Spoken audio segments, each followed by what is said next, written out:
कोल्हापूर जिल्हा आणि शहर राष्ट्रीय तालीम संघाच्या मान्यतेनं या स्पर्धेचं आयोजन करण्यात आलं होतं. यामध्ये 100हून अधिक मल्लांनी सहभाग घेतला.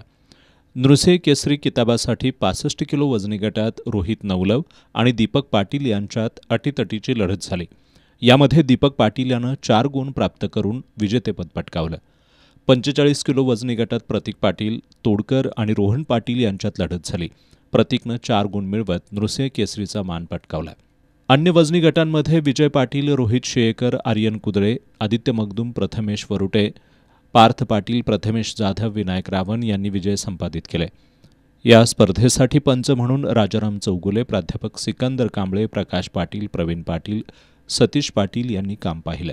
गुंडा पाटील, केशव पाटील, सुरेश कांबळे, बाबा शिरगावकर, सरपंच अमोल नवलव, उपसरपंच सुभाष पाटील यांच्या हस्ते विजेत्या मल्लांना सन्मानित करण्यात आलं. यावेळी प्रथमेश गुरव, तानाजी पाटील, संभाजी शिर्के, सुरेश खोत, युवराज पाटील, कृष्णा शिखरे, रंगराव शिखरे, महादेव शर्मा, अंबाजी पाटील, भिवाजी नाईक, योगेश पाटील आदी उपस्थित होते. कामगार केसरी पैलवान संदीप जामदार यांच्या नेतृत्वाखाली या कुस्ती स्पर्धेचं संयोजन करण्यात आलं होतं.